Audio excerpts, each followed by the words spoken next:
Greetings, everyone. Core here. It's time for another midnight review, and it's been a little while just because there hasn't been anything too much catching my eye. I was hoping to see The Shape of Water before it came out nationwide, but that's probably gonna have to wait till next week when it does come out regularly for everyone.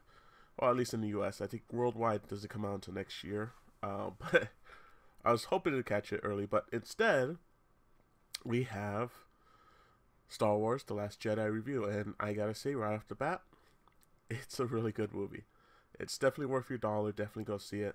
I saw it in Dolby Atmos, and it was it was really cool. Um, Not as impactful on some of the sound design and everything as Rogue One, but overall it was really good. It was worth it, I would say, for sure. Um, didn't see it in 3D. I didn't really care for 3D, but it seemed like there were probably some cool graphics for the 3D aspect, but I'm just not sold on 3D too much. But yeah, so overall, great movie, worth your dollar. Go see it. I'm sure it's gonna sell out and just do crazy amounts of money. But yeah, so let's get down to breaking it down a little bit better. First off, let's go with the actors. All the actors, come back for their roles. Like I said, I am bad. I've said this millions of times so far. I'm bad at names, so I don't know a lot of their names. Daisy Ridley, I know.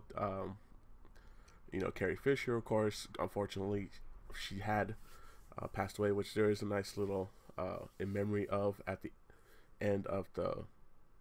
uh, the end of the fancy credits, I like to call them, which is the big names or like the graphics and stuff before the big scroll comes out. But yeah, so and of course there's also Mark Hamill, which being any kind of nerd or geek, you can't forget Mark Hamill. And like I said, I'm bad at names, so excuse me for not you know memorizing everyone.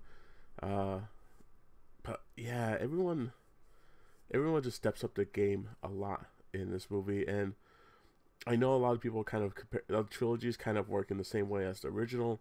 The first one, it has the beginnings, the setup, the potential is there, endless potential is there, and then the second one starts hammering down on the storylines, the plots, how this might end, pretty much setting up everything for the third movie. And this one, it does. It actually sets up less than like Empire Strikes Back. Uh, it's kind of like Attack of the Clones in a way. It sets things up, but it doesn't really set up a lot. Like it's pretty open, I would say, to what could happen next, and I gotta say that's pretty cool. Uh, it's, I mean, we'll find out what happens, in 2 years from probably the same time this year, this month when Episode 9 comes out. But next year, we're looking forward to the Han Solo movie that's coming out as well. But yeah, overall, the actors did really great. It was interesting to see Carrie Fisher's daughter in a little bit more bigger role, which, I mean, she just has more speaking lines and she's shown more pretty much, and it's cool to see that. It's nice to see that. I know originally she was planned to be Rey, but they went with Daisy Ridley instead. So, which I think she's a great choice.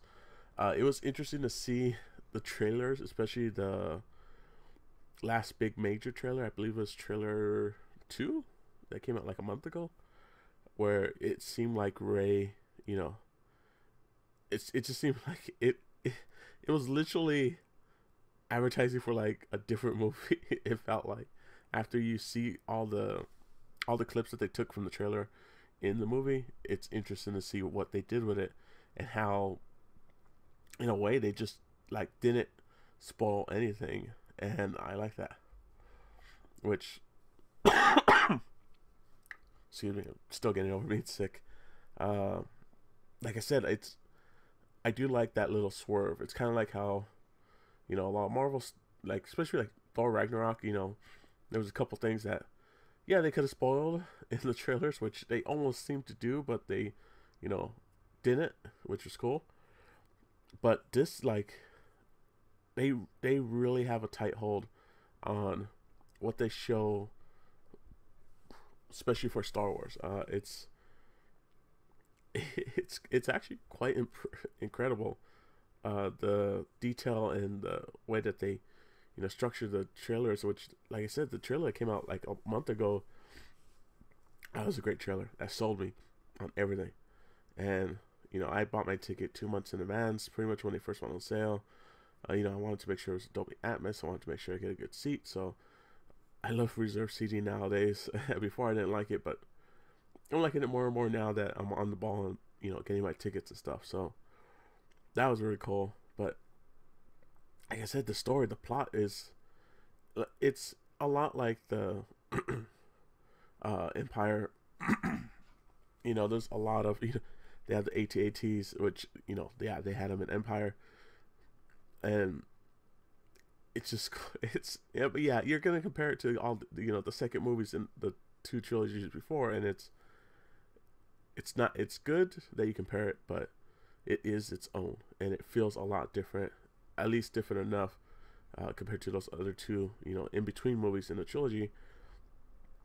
And it's just really, like I said, I'm trying not to spoil too much, because like I said, as much as the most I'm gonna spoil is that the trailers don't quite give you the plot correctly, and you can kind of see that in the trailers. But yeah, the trailers made it seem like something completely different, and they just swerve you on almost every point that they can.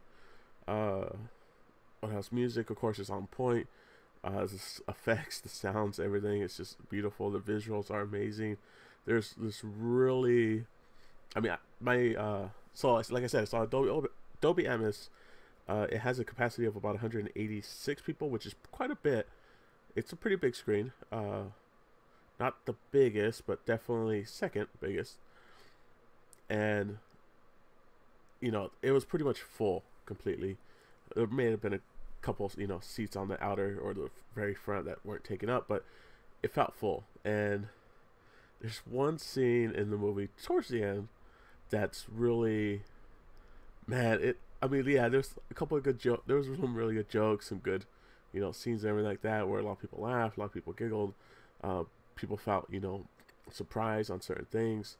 And it's just really, that's why I like to go see these on opening day, because that's pretty much the peak of your crowd audience size, and that's when you get the best feedback, and that's when you've become more of a community and you get to enjoy different scenes better. Because you see a movie by yourself and you're like, okay, I thought that was funny, but I wish there was someone else here to laugh with me, or that was sad, and I wish there was someone else here. It's kind of one of those things where it's like, just the human connectivity, just being around another person amplifies the movie so much more. And there's, like I said, there's one scene towards the, well, not quite the end, but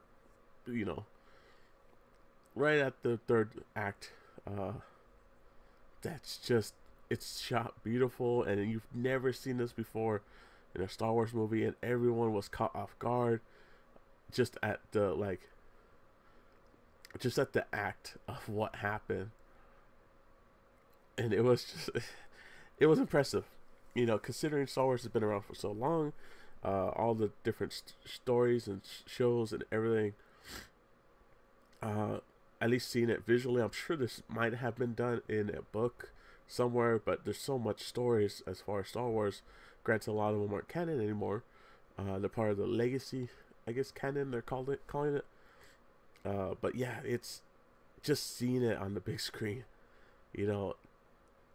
was impressive and really cool. It's probably the most badass thing you'll see this year, if not for the whole Star Wars franchise. And that's probably saying something compared to some moments that we've had before. So yeah, man, it was, I try not to grade these movies because everyone has their own opinions, but I do gotta say it's a great movie. Highly recommend it. Definitely see it, especially if you like any aspect of Star Wars, or if you've seen any of the Star Wars movies. And my screen just went out. But yeah, so go see it. You won't regret it. It's everything you would hope for. Lives up to the hype, I would say, for sure, which is pretty impressive because it seemed like there was some pretty big hype and a couple good surprises, I gotta say. Some old Star Wars characters coming back, and that took me back, I would say, for sure. I mean, I haven't been here that long on this earth, but man, there was some nostalgia. Some nostalgia, effects coming back, which I think was really nice to see and was great. But yeah, like I said, definitely see it. It's a great movie. It's seen it on the big screen so much better than seeing it on any kind of TV screen you'll see at home. And it's just like I said, the atmosphere of just having a big crowd, a group of other people that enjoy, these type of movies just like you, just amplifies the experience so much. So try to take it out in the theater if you can. I'm sure it'll be in the theaters for like a month or two, because they're gonna milk this thing as much as they can. But like I said, next week we are going to go see The Shape of Water. So if you're interested in that movie, which I am, which I see pretty much any movie that Guillermo del Toro directs or anything that he does, I try to see, because I love the man. After he did Hellboy and I saw Pan's Labyrinth, and it's just everything he does is really impressive, especially when it comes down to monsters and the special practical effects. But until next time, guys, later.